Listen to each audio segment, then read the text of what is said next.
नमस्कार मेरे प्यारे दोस्तों। यहाँ मैं एक ऑडियो चला रहा हूँ। एक साधक ने बहुत अच्छा प्रश्न पूछा है।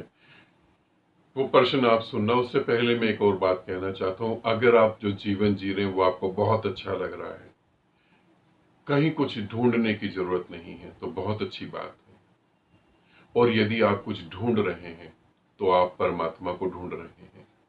आप एक ऐसे आनंद को ढूंढ रहे हैं जो खोए ना। आप एक ऐसे प्रेम को ढूंढ रहे हैं जो मिटे नहीं।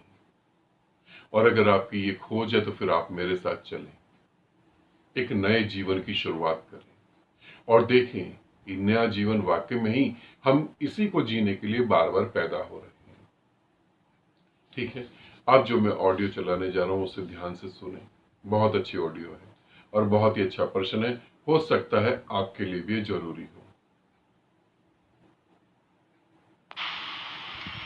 प्रणाम गुरुजी, मोना कनाडा से।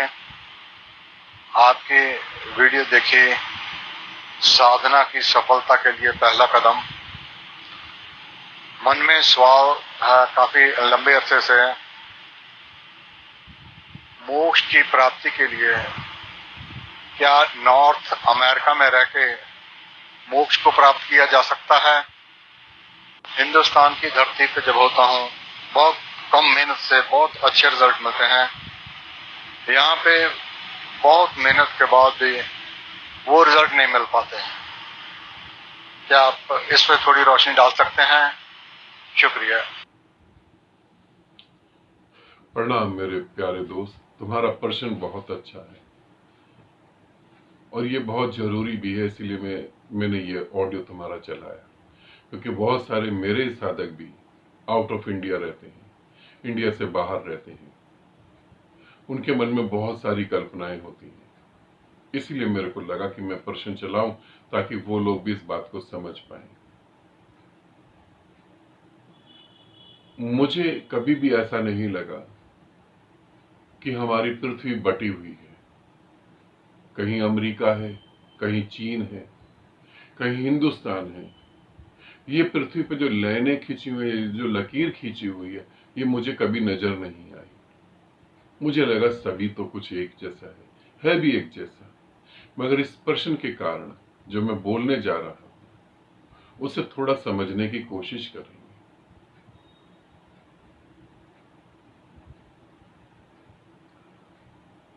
एक छोटी सी कहानी सुनाता हूं, उसके बाद मैं अपनी बात करता हूं। एक बार बुद्ध आनंद के साथ बैठे थे।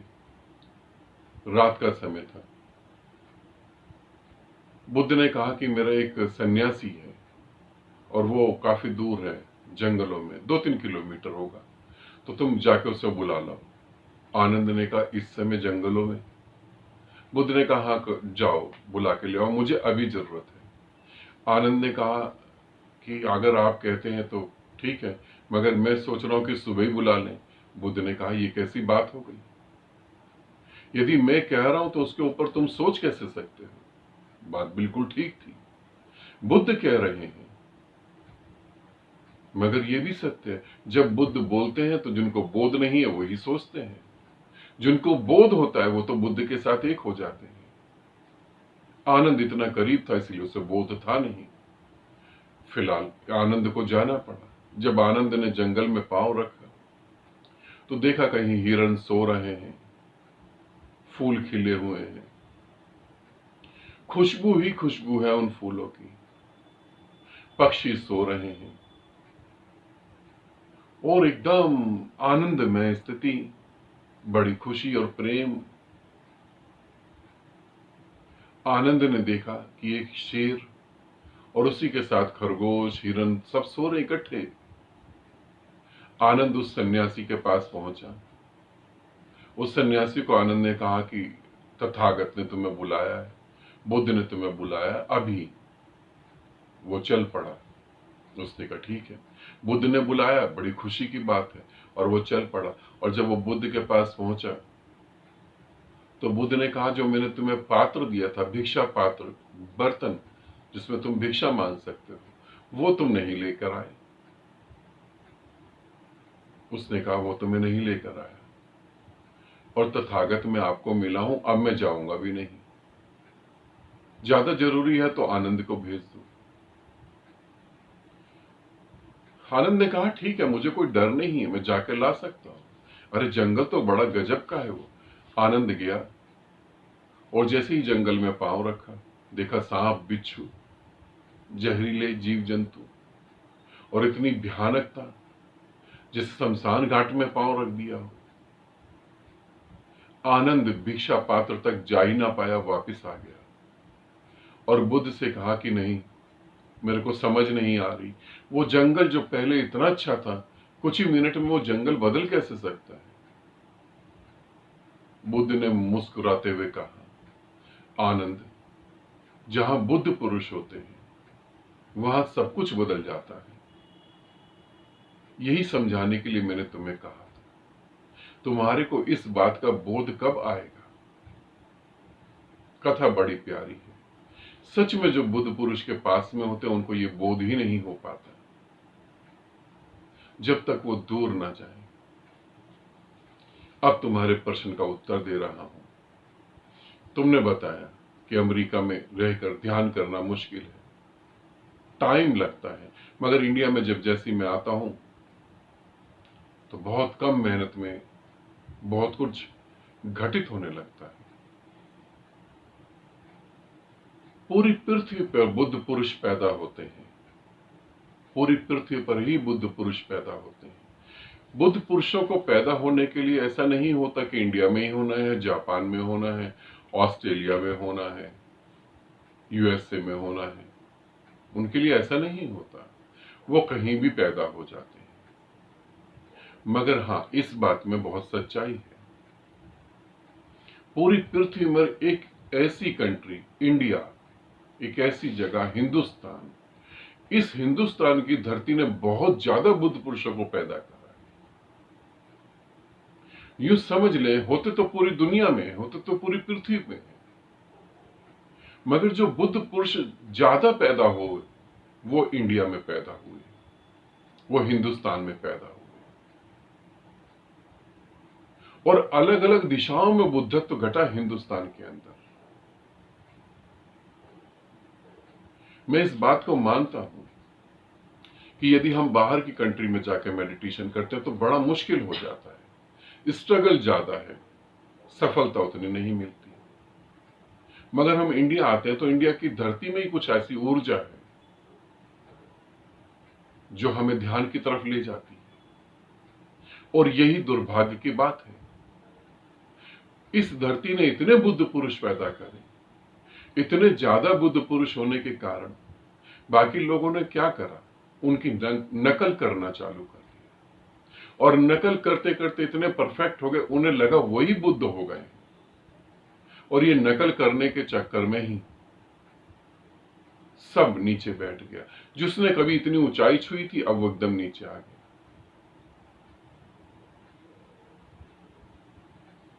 अहिंसा से हम कोई जंग जीत सकते हैं।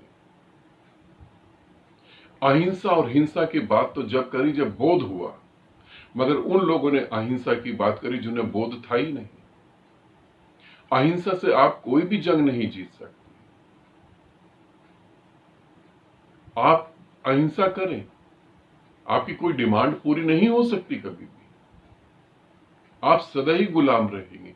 मगर ये बात थोपी गई और इसी का प्रचार करा गया, मगर हुआ इसका उल्टा। हिंसा को हिंसा से ही खत्म करा गया। इस धरती में बहुत कुछ ऐसा है, जब आप यहां होंगे तब वाकई में आपकी साधना में बहुत गति होगी। मगर इसके साथ ये भी सत्य है कि तुम्हें कहीं अमेरिका में ही कोई ऐसा गुरु मिल जाए जो बुद्धत्व को उपलब्ध हो, तो भी तुम्हारी गति बहुत बढ़ सकती है। यहां हिंदुस्तान के अंदर जब बच्चा पैदा होता है तो उसे गायत्री मंत्र सिखाओ, उसे गुरुद्वारे ले जाओ, उसे चर्च ले जाओ, उसे नमाज पढ़ना सिखाओ। यहां ये सब होता है। मगर बाहर क्या होता है, साइंटिस्ट बनाओ, बच्चा सेल्फ डिपेंड कैसे हो जाए। बाहर बच्चा पैदा होता है तो माँ, अभी बच्चा इतना समझदार नहीं हुआ कि वो अपने हाथ से खाना खा सके। अभी वो माँ के दूध पे ही पल रहा है, मगर वहां बच्चे को अलग सुलाना है क्योंकि वो सेल्फ डिपेंड हो सके, और माँ बाप को अलग सोना है। यहाँ बच्चे 4 साल 5 साल के हो जाते हैं और माँ बाप के साथ ही सो रहे हैं। तुम सोचो, जो बच्चा 5 साल का हो गया वो अपने माँ बाप के साथ ही सो रहा है, उसके अंदर प्रेम कितना बड़ा होगा, कितना प्रेम होगा उसके अंदर। और एक बच्चे को जिसको पता ही नहीं माँ बाप कहाँ और मैं कहाँ, उसके अंदर प्रेम कहाँ से पनप पाएगा? प्रेम पैदा ही नहीं हो पाया। और फिर माँ बाप को देखा, पैसा पैसा पैसा पैसा और पैसा और स्ट्रगल, मनी माइंड हो गए। पूरा पूरा दिमाग सिर्फ पैसे में उलझ के रह गया। आज जो भावनाएं, आज जो इमोशन होने चाहिए व्यक्ति के अंदर, वो नहीं है। अब तो हिंदुस्तान में भी चीजें मरने लगी हैं।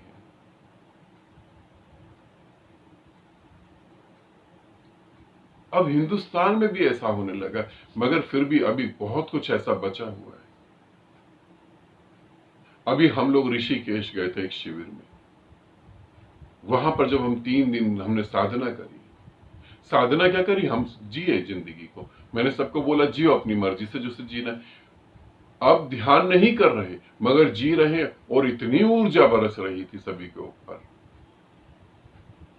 वहां साधना की जरूरत नहीं थी, आंख बंद करके बैठो और अपना मौन में गति कर गए। अब हम अगस्त में जा रहे हैं तंत्र साधना के लिए, वो जगह भी बहुत जबरदस्त है, उसकी भी ऊर्जा क्षेत्र बहुत जबरदस्त है। वो ऊर्जा ही अलग है वहां पर। जब हम जाएंगे वहां साधना करेंगे तब वहां साधकों को पता लगेगा। ऐसे ही हम नागपुर जाने की बात कर रहे हैं, नागपुर में 5 दिन का शिविर रख रहे हैं, वहां भी ऊर्जा अलग है पूरी तरह से। ऐसे ही जब आप अमेरिका में हैं तो आप अमेरिका में जो कर रहे हैं वो इंडिया आके अगर आप करते हैं तो आप बहुत जल्दी सफल हो सकते हैं,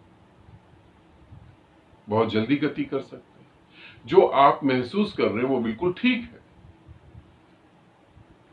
मगर इसके बाद मन में क्वेश्चन आता है, फिर इतने सारे इंडियन ये क्यों नहीं परमात्मा हो गए, ये क्यों नहीं परमात्मा हो गए? प्रश्न तो मन में उठेगा ही उठेगा। समुद्र में लाखों मछलियां हैं, एक बहुत जोर की लहर आई और उस लहर के साथ एक मछली समुद्र के तट पे गर्म रेत पे गिर गई, और जब वो गर्म रेत पे गिरी तो वो तड़फने लगी। पहली बार उसे एहसास हुआ कि समुद्र भी कुछ होता है। दूसरी लहर आई और उस मछली को उस लहर ने लिया और समुद्र में वापस डाल दिया। तुम क्या समझते हो ये मछली अब आम मछलियों की तरह जिंदगी जिएगी? ये बदल गई, इसे पता लगा समुद्र क्या है। ऐसे ही जब तुम बुद्ध पुरुष के पास से चले जाते हो, या ऐसे ही तुम ऐसी धरती से दूर होते हो, तब तुम्हें पता लगता है उसकी वैल्यू क्या थी। और जो यहां रह रहे हैं उन्हें नहीं पता है, उन्हें बोध ही नहीं है कि वो कितनी बड़ी चीज गवा रहे हैं। यहां के लोगों को कब बोध आता है वो भी समझ लो, जब बुद्ध पुरुष अपना शरीर छोड़ देते हैं, तब वो उनकी फोटो टांग लेते हैं, धूप बत्ती अगरबत्ती करते हैं, पूजा करते हैं और गर्व से कहते हैं कि हम इस बुद्ध पुरुष के साथ रहे थे, हमने इसके साथ जीवन जिया, हमने इसको छुआ।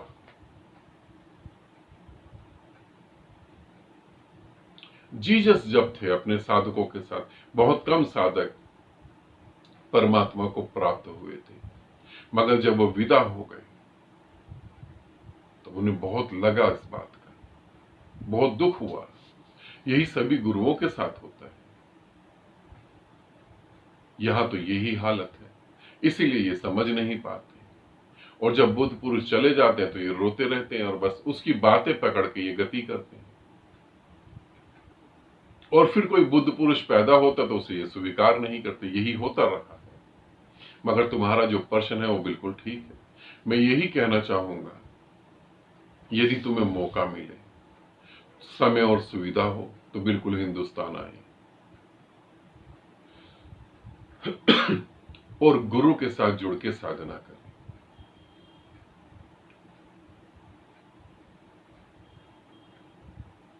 जीवन में ये मौका मिले तो जरूर उसे जिए। बाकी सारी चीजें तो आप कई जन्मों जी कर आए हैं, बस एक गुरु के साथ ही जीवन को नहीं जी पाए, और इसी के लिए आप बार बार इस पृथ्वी पर आ रहे हैं। तो यदि समय हो, मौका हो, सब सुविधाएं हो, तो बिल्कुल गुरु के साथ जिए। परिवर्तन होता ही है, होगा ही। वहां दूर रहकर उतनी मेहनत करनी पड़ती है, ये मैं मानता हूं, बहुत मेहनत करनी पड़ती है गुरु से इतना दूर होने के बाद। और मेहनत में सबसे बड़ी बात है, मेहनत नहीं, मेहनत में सबसे बड़ी बात है मन कल्पनाएं करने लगता है, और उन कल्पनाओं के कारण एक संतुष्टि आती है। हाँ, हम तो सूक्ष्म रूप से गुरु से मिलते ही मन धोखा दे रहा है, तुम कहां मिल पाते हो। यदि तुम मिल पाते तो गुरु जैसे ही हो जाते। फिर मैं ये कहूंगा कि जरूर आना चाहिए और साधना करनी चाहिए। आनंदित रहें, सदा खुश रहें। बहुत बहुत प्रेम आप सभी को।